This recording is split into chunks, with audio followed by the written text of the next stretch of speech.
Hi students. आज की इस वीडियो में मैं आपको बताऊंगा Haryana board class 12 Hindi important passage वाले क्वेश्चन। यानी कि हमारे पास एक पोर्शन आएगा सप्रसंग व्याख्या, जो कि दो पोर्शन आपके पास आरोह भाग 2 में एक पद्य भाग है, एक गद्य भाग है, यानी कि कहानी वाला कविता वाला, है ना। तो दोनों के आज इस वीडियो में आपको इम्पोर्टेंट पैसेजेस बताने वाला हूं, जिनकी व्याख्या आपको याद करनी ही करनी है। मतलब व्याख्या के अंदर कुछ चीजें हैं, मैं बताऊंगा सारी चीजें, सारे डाउट आपके क्लियर होने वाले हैं। व्याख्या वाले पोर्शन में 10 नंबर आपके इस वीडियो से मिलने वाले हैं और गारंटीड इनमें से क्वेश्चन आएगा। बहुत रिपीट होते हैं क्वेश्चन भाई, मतलब मैंने जो है पहली बार देख रहा हूँ कि पैसेज भी रिपीट होने लग रहे हैं यहाँ पे। इतनी बेशर्मी की बात है, इतने सारे चैप्टर्स में से भी नए पैसेज नहीं मिल रहे हैं उनको, वही पुराने पुराने चिपकाते रहते हैं हर बार। तो इन पैसेजेस को जरूर देख लेना और प्रिपेयर कर लेना, आपको पता लग जाएगा कैसे पैसेज आपके एग्जाम्स में आने वाले हैं और कैसे उनको लिखना रहेगा। ठीक है, चलो शुरू करते हैं। मैं हूं अजय और आप देख रहे हैं सीसीएल क्लास। लेकिन वीडियो शुरू करने से पहले बता देता हूं, आपको कक्षा 12 क्लास 12 के जितने भी सब्जेक्ट है, जितनी भी इंपॉर्टेंट क्वेश्चंस की वीडियो मैं दूंगा आपको, हिंदी की, इंग्लिश की, पॉलिटिकल की, इकोनॉमिक, फिजिक्स, बायो, जो भी अलग अलग सब्जेक्ट आपके, सबकी जो इंपॉर्टेंट क्वेश्चन की वीडियो वो एक ही प्लेलिस्ट में मिलेंगी। डिस्क्रिप्शन में पहला लिंक है, चेक कर लेना। ठीक है, अब शुरू करते हैं। और ये सारे जो क्वेश्चंस है ना, ये पैसेज वाले पोर्शन है या फिर बाकी इंपॉर्टेंट क्वेश्चन, सब कुछ आपको एक वेबसाइट पे लिखा हुआ मिल जाएगा। गूगल पे सर्च करना सीसीएल चैप्टर। इस वेबसाइट cclchapter.com ऑफिशियल वेबसाइट है, डिस्क्रिप्शन में लिंक दे दूंगा आपकी सुविधा के लिए। जिनको डिस्क्रिप्शन का कुछ नहीं पता, गूगल पे सर्च मारो, सीसीएल चैप्टर लिख के मिल जाएगी तुमको। उसके बाद में तुम्हें इंपॉर्टेंट क्वेश्चन के मेन्यू में जाना है और वहां से तुम इस सारे क्वेश्चन को, पैसेजेस को, एमसीक्यू को, हर चीज की प्रैक्टिस यहाँ पे से कर पाओगे। पूरी हिंदी आपकी कंप्लीट करा दी गई है, मतलब वेबसाइट के ऊपर। और वीडियोस भी ऑलमोस्ट आने ही वाली है, एक आध वीडियो बची है, तो आपकी हिंदी आज या कल में पूरी कंप्लीट हो जाएगी। तो प्लेलिस्ट के अंदर जाके देख लेना बाकी की वीडियोस भी। ठीक है, अब शुरू करते हैं यहाँ पे पद्य भाग। पहला जो चैप्टर है हमारा कविता है, यानी कि पद्य भाग होता है कविताओं वाला पोर्शन। तो पहला जो चैप्टर है, अरे हाँ, एक चीज और रह गई हमारी जो बतानी थी और आपके काम की है वो। देखो, ये जो है ये वेबसाइट से पढ़ा रहा हूँ, कहीं तुम सोचो भाई ये कहाँ से पढ़ा रहा है। देखो वेबसाइट है, ये वाली वेबसाइट मिलेगी तुमको, ये वाली। ठीक है, ये वाली वेबसाइट में यहाँ पे तुमको आना रहेगा। ठीक है, चलो आगे बढ़ते हैं, अपने मुद्दे पे आते हैं। हमको एक सप्रसंग व्याख्या है लिखनी है, मतलब कि हमें 5 नंबर मिलेंगे। 5 नंबर में 1 नंबर रहेगा आपका प्रसंग का और 4 नंबर रहेंगे व्याख्या के। ठीक है, समझ गए ये चीजें। अब दूसरी बात, प्रसंग जब भी लिखोगे आप क्या लिखते हो, ये प्रस्तुत गद्या, ये जो पंक्तियां हैं हमारी हिंदी की पाठ्य पुस्तक आरोह भाग 2 में से ली गई हैं। और उसके साथ में आपको जो है कवि का नाम भी लिखना है, कवि और कविता का जो नाम है, इस कविता से और इस कवि के द्वारा रचित इस कविता से ये ली गई है। ये लिखोगे तब तुम्हें नंबर मिलेंगे। प्रोबेबिलिटी कई बार क्या होता है, ये लोग, मैं बता देता हूँ क्यों लिखना है तुमको ये चीज। प्रसंग कई बार 2 नंबर में बना देते हैं लोग। अब हमको नहीं बताएंगे कि भाई प्रसंग के हम 2 नंबर देंगे, वो खुद बना लेते हैं अपने मन से। तो इस चीज का ध्यान रखना। आपको ये जो कविता है इनके रिगार्डिंग जो है आपको याद करना पड़ेगा कि कवि कौन है, इसका ये कौन है, कौन सी कविता से आपका ये पहराव पूछा गया है, ये ध्यान रखना। ठीक है, उसके आपको 1 से 2 नंबर के बीच में मिलेंगे। बाकी 3 से 4 नंबर के बीच में जो है आपका रहेगा व्याख्या वाला पोर्शन, जिसके अंदर आप उसकी पूरी रामकथा बताओगे कि इसमें इन पंक्तियों में ये कहा गया है। उसके बाद में आपको भाषा शैली वगैरह भी अगर मन करे तो बता देना, अच्छा लगता है। मतलब नंबर कटने के चांसेस आपके 0 हो जाएंगे अगर तुम भाषा शैली भी बता दोगे। भाषा शैली में आपको ज्यादा पॉइंट नहीं बताने, कम से कम 2 से 3 पॉइंट ही बताने, मैक्स टू मैक्स, इससे आगे नहीं जाना। आपकी एक लाइन तो सब में कॉमन रहेगी, इसमें इसकी भाषा सरल, सहज और वो है। और दूसरी बात, जिसमें आपको ये लगे ना ये हिंदी सी लग रही है हमको तो पढ़ने में, व्याख्या करने वाले पोर्शन में, तो उसमें लिख देना इसकी भाषा खड़ी बोली है। कौन सी बोली है? खड़ी बोली भाषा है, सबकी वही मिलेगी तुमको, खड़ी बोली, जो तुमको हिंदी जैसी लग रही है पढ़ते टाइम पे, व्याख्या करते टाइम पे। और जो वो नहीं लग रही है तो उनके चैप्टर्स की, उन कविताओं की आपको याद करनी पड़ेगी। उसके बाद में एक कॉमन सा लिख सकते हो, ऑलमोस्ट सभी में होता है, तत्सम तद्भव शब्दों का प्रयोग किया गया है। तो ये लिख देना भाषा शैली। मतलब ये उन स्टूडेंट के लिए जिनको कुछ माथापोड़ी नहीं करनी, उनके लिए 3 कॉमन पॉइंट बता दे रहा हूं मैं। ठीक है, और साथ में भाषा शैली लिखोगे आप, ये लिखोगे। अलंकार वगैरह भी बता सकते हो अगर अलंकार आते हो तुमको, अलंकार, रस, छंद, बहुत सारी चीजें होती है बताने को। लेकिन भाषा शैली जितनी कर पाओ तुम कर लेना। 2-3 पॉइंट तो मिनिमम बना लेना कम से कम, ज्यादा का मन करे ज्यादा बना लेना। व्याख्या करोगे, व्याख्या आएगी आपकी, मतलब व्याख्या में भाषा शैली इंक्लूड रहेगी आपकी। और 1 से 2 नंबर आपके रहेंगे प्रसंग के। ठीक है, समझ गए सारी चीजें। और रिस्की नहीं है बिल्कुल भी। आप ये देखो, आपको मन कर रहा भाई, अब तुम बता रहे हो हाँ ये आएगी, ये कैसे आएगी, हम भरोसा कैसे करें, मुद्दे की बात तो ये भी है। तो एक्चुअली तुम ये कर सकते हो, तुम इनको तो कर लेना जो मैं वीडियो में प्रोवाइड कर रहा हूँ। अगर तुम्हें ज्यादा चुल मच रही है भाई, एक्स्ट्रा भी कर लेना। ठीक है, तो ये तो जरूर कर लेना। लेकिन ये वाले सारे के सारे प्रीवियस ईयर पेपर्स के अंदर आए हुए हैं। अब तुम्हारे सारे डाउट जो हैं वो क्लियर हो गए होंगे। अब शुरू करते हैं अपनी एक एक कविता के पहरे दिखाता हूं तुमको। वैसे तो स्क्रीन पे सारे दिख रहे होंगे, एक काम करता हूं थोड़े से कर देता हूं इनको बड़े। तो ये लो सर, आपके हो गए पहरे बड़े। अब बड़े होने से क्या है, तुमको थोड़ा क्लियर दिखेगा। जिनको वीडियो में थोड़ा ऐसे फोन वगैरह में देखते हैं तो दिक्कत रहती है उनको। देखो पहला पार्ट है हमारा आत्म परिचय एक गीत, हरिवंश राय बच्चन ने लिखा हुआ है। इसमें 2 पहरे पेपरों में आए हैं। ये लगभग मैंने 2017 और उसके बाद के जितने पेपर है 22 तक के सारे पेपरों का एनालिसिस यहाँ पे दे रहा हूँ पहरों का, ठीक है। और ये देखना तुम पहरे ज्यादा आते नहीं है, वही रिपीट होते रहते हैं। जिनके ऊपर मोस्ट इंपोर्टेंट है वो पक्कम पक्के करने आपको। ये है पहला पैरा, हो जाए ना पथ में रात कहीं, मंजिल भी तो दूर नहीं, यह सोच थका पंथी दिन का पंथी भी जल्दी जल्दी चलता है, दिन जल्दी जल्दी ढलता है। एक पहरा इसमें से ये आया था, बच्चे प्रत्याशा में होंगे, नीडों में झांक रहे होंगे, यह ध्यान परों में चिड़िया के भरता कितनी चंचलता है, दिन जल्दी जल्दी ढलता है। तो ये 2 ही पैरे आए थे इस चैप्टर से। ये वाला देखो तुम पतंग वाले से ज्यादा आया पैरा, और सबसे ज्यादा तो यही आया है। ये वाला देखो मोस्ट इंपोर्टेंट है। और जिनके ऊपर मैंने इतना बता दूं आपको, एक पैरा कम से कम मैंने 5 से 6 बार, और कुछ कुछ पैरे तो 10-10 बार भी एग्जाम में रिपीट हुए हैं। तो इसीलिए मैंने आपको ये पैरों वाली वीडियो बना के दे रहा हूं, नहीं तो जरूरत नहीं पड़ती मुझे। अगर सारे रिपीट नहीं हो रहे होते, तो रिपीट हो रहे हैं तो इसीलिए मैं प्रोवाइड कर रहा हूँ ये चीज। जन्म से ही वे अपने साथ लाते हैं कपास, पृथ्वी घूमती हुई आती है उनके बेचैन पैरों के पास, जब वे दौड़ते हैं बेसुध छतों को भी नरम बनाते हुए, दिशाओं को मृदंग की तरह बजाते हुए। तो ये है सबसे इंपॉर्टेंट पैरा इस चैप्टर से। अब 2 पहरे और आए थे अलग अलग पेपर्स के अंदर। सबसे तेज बौछारें गई भादों गया, सवेरा हुआ खरगोश की आंखों जैसा लाल सवेरा, शरद आया पुलों को पार करते हुए, अपनी नई चमकीली साइकिल तेज चलाते हुए। एक ये वाला था हमारा इस चैप्टर से, उस समय गिरने से बचाता है उन्हें, सिर्फ उनके ही रोमांचित शरीर का संगीत, पतंगों की ऊंचाइयां उन्हें थाम लेती हैं महज एक धागे के सहारे, पतंगों के साथ साथ वे भी उड़ रहे हैं अपने रंध्रों के सहारे। देखो मैं ये चीज अलग अलग चैप्टर वाइज क्यों दे रहा हूँ आपको, ताकि तुमको पता लगे भाई। वैसे तो तुम पहचान लोगे कि भाई हाँ इस चैप्टर में इस चैप्टर में, लेकिन बहुत सारे स्टूडेंट ऐसे होते हैं उनको पता ही नहीं होता कौन से चैप्टर से क्या आ रहा है। तो इनमें से पहचान लेते हैं, जैसे पतंग वाले से है। ये चीज तो तभी लिख पाओगे ना जब तुम्हें पता होगा पहरा कौन सी कविता से आया हुआ है। तो इस वाली में से नहीं आता कुछ खास, एक बार आया था बस पेपर में, कविता के बहाने बात सीधी थी पर, कुंवर नारायण वाले में एक बार आया है।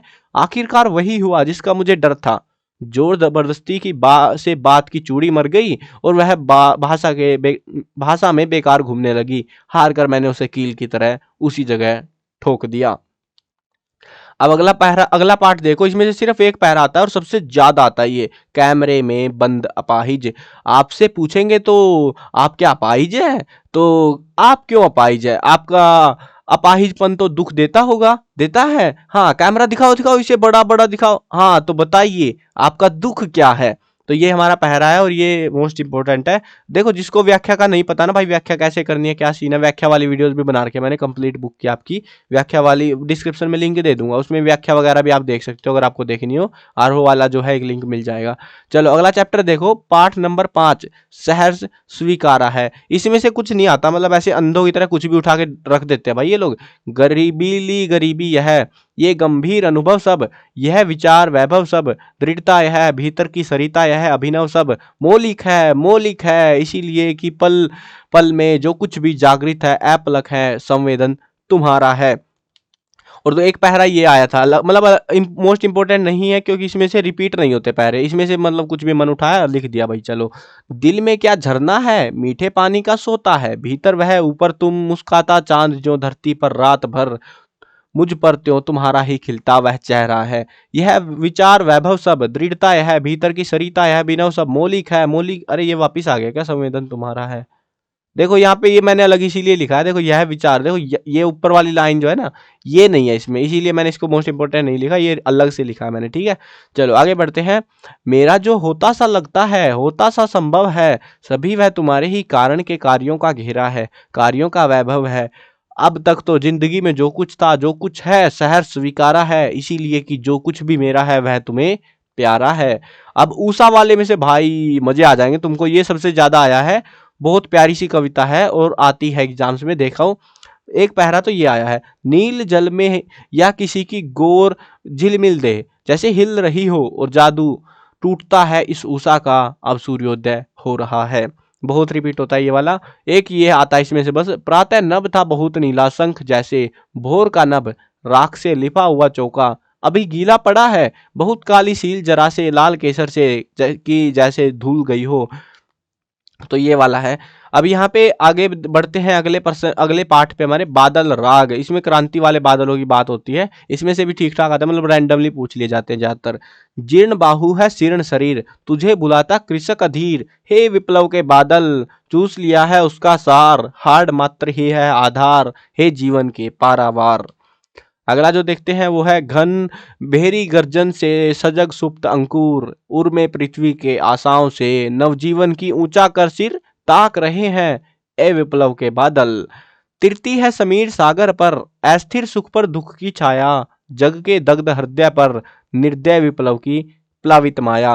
तो ये हमारा, अब ये वाला देखो, इसमें से सबसे ज्यादा दो ही रिपीट होते हैं ये तो, कवितावली लक्ष्मण मूर्छा। कवितावली में से कुछ नहीं आता, लक्ष्मण मूर्छा वाले में से आता है। इसमें से देखो तुम ये कर लेना, ये थोड़ा सा मुश्किल रहेगा तुमको व्याख्या समझना, बाकियों को तो तुम समझ रहे हो क्या बातें हो रही है, यहाँ पे थोड़ा सा मुश्किल हो जाता है। जथा पंख बिनु खग अति दीना, मुनि बिनु फनी करीबर करहीना, असमम जीवन बंधु बिन तोई, जो जड़ देव जियाए मोही, जेहू अवधन अवध कवन मुँह लाई, नारी हेतु प्रिय भाई गवाई, बस बरु अपजस स्नेहु जगमाही, नारी हानि विशेष क्षति नाही। तो ये बताते हैं यहाँ पे।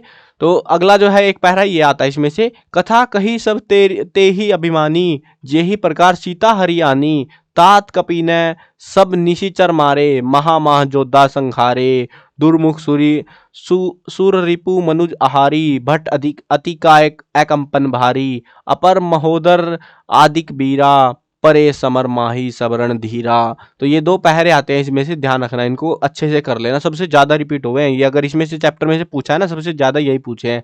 अब ये देखो तुम, ये कुछ जो है ना पहले के टाइम पे ऐसे आते थे थोड़े से, मतलब कुछ पेपरों में, उसके बाद जो है प्रचलन बोले भाई बच्चों से नहीं हो रहे इतने बड़े बड़े पैरे, आसान करो इनको, तो उन्होंने कर दिए दो दो लाइनों वाले पैरे। बहुविधि सोचत सोच विमोचन, सत्रवत सलील राजीव दल लोचन, उमा एक अखंड रघुराई, नर गति भगल कृपाल दिखाई। उसके बाद आया एक पहरा, सूत बीत नारी भवन परिवारा, हो ही जाही जग बारही बारा, अस विचारी जिय जागहू ताता, मिलई न जगत सहोदर भ्राता, प्रभु प्रलाप सुनी कान, बिकल बिकल भय बानर निकर, आए गए अनुमान जिमी करुणा, मह बीर रस। तो ये तो प्यारी सी पंक्तियां है, वैसे मेरे को सारा समझ आ रहा था, मैंने पढ़ाई थी। अब ये वाला जो कविता है, रुबाइयां या गजल, इसमें से आज तक पेपर में कुछ नहीं आया भाई, एक भी पैरा नहीं आता, तो इसको छोड़ सकते हो जिनको आलसपना हो रहा हो याद करने का। अगला देखते हैं, छोटा मेरा खेत बगुलों के पंख, उमा शंकर जोशी ने लिखा है। अब इसमें देखो, इसमें से दो ही आते हैं बस, झूमने लगे फल रस अलौकिक, अमृत धाराएं फूटत, रोपाई क्षण की कटाई अनंतता की, लुटते रहने से जरा भी नहीं कम होती, कल्पना के रसायनों को पी बीज गल गया निशेष, शब्द के अंकुर फूटे पल्लव पुष्पों से नमित हुआ विशेष। तो ये हमारे कुछ पहरे थे जो कि हमने कविता वाले पोर्शन से देखा। अब देखते हैं गद्य भाग से। देखो ये पूरा आइडिया दे देगा आपको कि कैसे कैसे से आए हैं अब तक। मोस्ट इंपोर्टेंट वाले तो आपको मैंडेटरी हैं, वो तो करने ही करने हैं, बाकी अगर आपका मन करे दूसरे भी करने का तो इस वीडियो में जो जितने पहरे दिखा रहा हूँ ये कम से कम पढ़ लेना।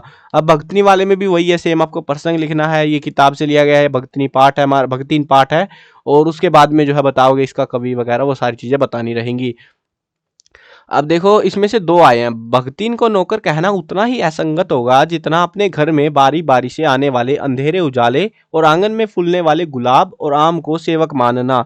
वे जिस प्रकार एक अस्तित्व रखते हैं जिसे सार्थकता देने के लिए हमें सुख दुख देते हैं, उसी प्रकार भक्तिन का स्वतंत्र व्यक्तित्व अपने विकास के लिए, विकास के परिचय के लिए ही मेरे जीवन को घेरे हुए है। दिन भर के कार्य भार से छुट्टी पाकर जब मैं कोई लेख समाप्त करने या भाव को छदबंद करते बैठती हूँ, तब छात्रावास की रोशनी बुझ चुकती है। मेरी हिरनी सोना तख्त के ताने फर्श पर बैठकर पागूर करना बंद कर देती है। कुत्ता बसंत मचिया पर पंजों में मुख रखकर आंखें मूंद लेता है और बिल्ली गोधूली मेरे तकिए पर सिकुड़कर सो रहती है। तो ऐसा सा कुछ पैरा है ये। देखो ये पूरा पढ़ने के बाद भी आपको ये समझ नहीं आएगा भाई भक्तिन की कहाँ बात हो रही है इसमें।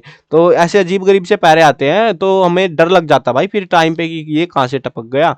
अगला देखो तुम बाजार दर्शन, ये तो तुम्हें जल्दी पहचान आ जाएगा बाजार दर्शन वाला। लेकिन ऊंचे बाजार का आमंत्रण मूक होता है और उससे चाह जागती है। चाह मतलब अभाव। चौक बाजार में खड़े होकर आदमी को लगने लगता है कि उसके पास काफी नहीं है, और चाहिए। मेरे यहाँ कितना परिमित है और यहाँ कितना अतुलित है। ओह। तो ऐसा एक पहरा है, इसकी हमको व्याख्या करनी है, मतलब समझाना है। ये तो देखो हिंदी है, यहाँ तो आरोप वाला जो कहानी वाला पोर्शन है हिंदी तो है, हिंदी को हिंदी में एक्सप्लेन करना, ऑलमोस्ट सेम सा ही लिखना रहता है।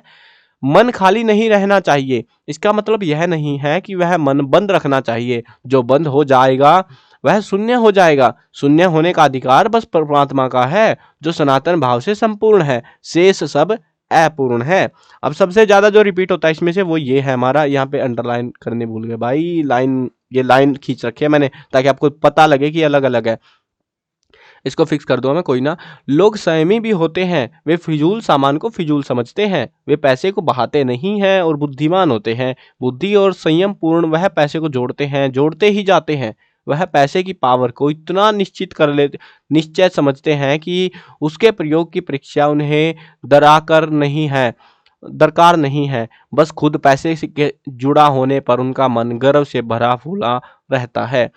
बाजार को सार्थकता भी वही मनुष्य देता है जो जानता है कि वह क्या चाहता है और जो नहीं जानते कि वे क्या चाहते हैं। अपनी परचेजिंग पावर के गर्व में अपने पैसे से केवल एक विनाशक शक्ति, शैतानी शक्ति, व्यंग्य की शक्ति ही बाजार को देते हैं। ना तो वे बाजार से लाभ उठा सकते हैं और ना ही बाजार को सच्चा लाभ दे सकते हैं।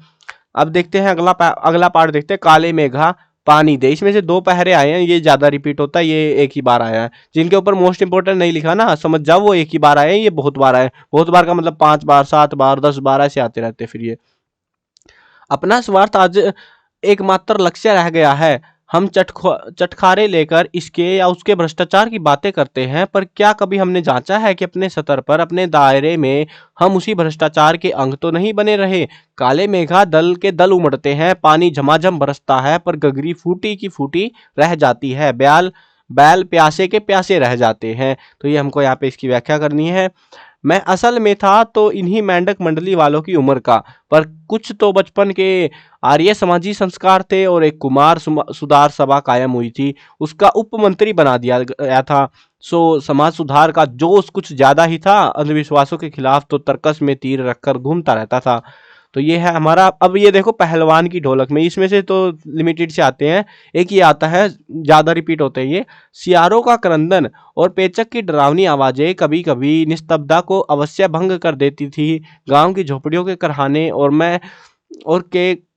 की आवाजें हे राम की टैर अवश्य सुनाई पड़ती थी। बच्चे भी कभी कभी निर्बल कंठों से माँ माँ पुकार कर रो पड़ते थे, पर इससे रात्रि की निस्तब्धता में विशेष बाधा नहीं पड़ती थी। तो देखो तुमको पढ़ने में सारा ही अजीब लग रहा हो भाई, इसमें तो पहलवान की ढोलक की कोई बात ही नहीं हो रही, लेकिन ये उसी में से है, ध्यान रखना इसका।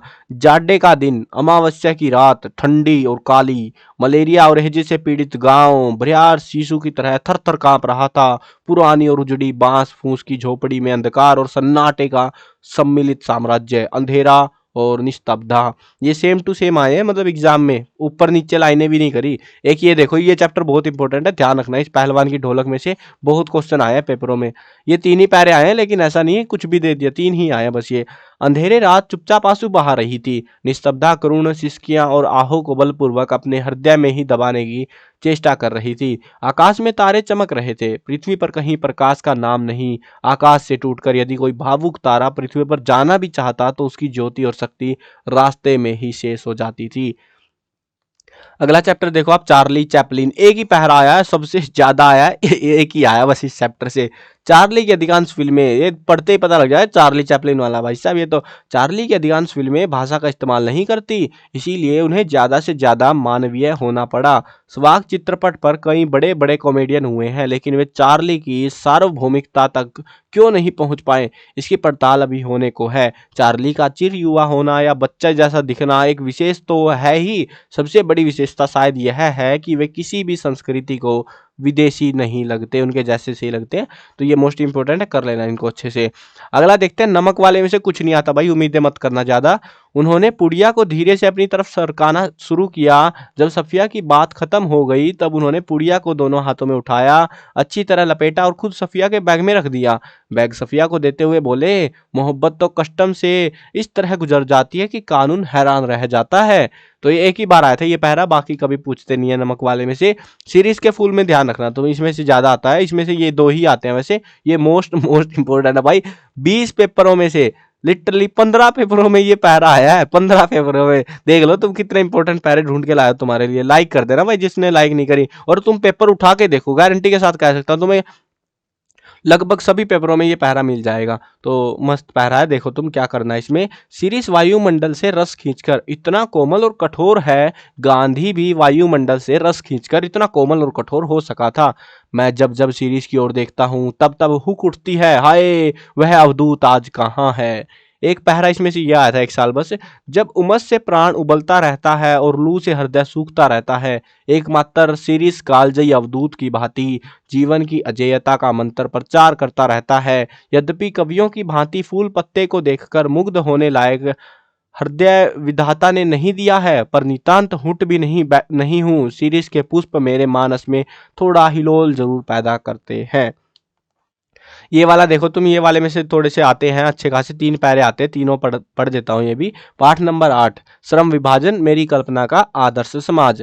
आदर्श समाज में इतनी गतिशीलता होनी चाहिए जिससे कोई भी वांछित परिवर्तन समाज के एक छोर से दूसरे तक संचारित हो सके।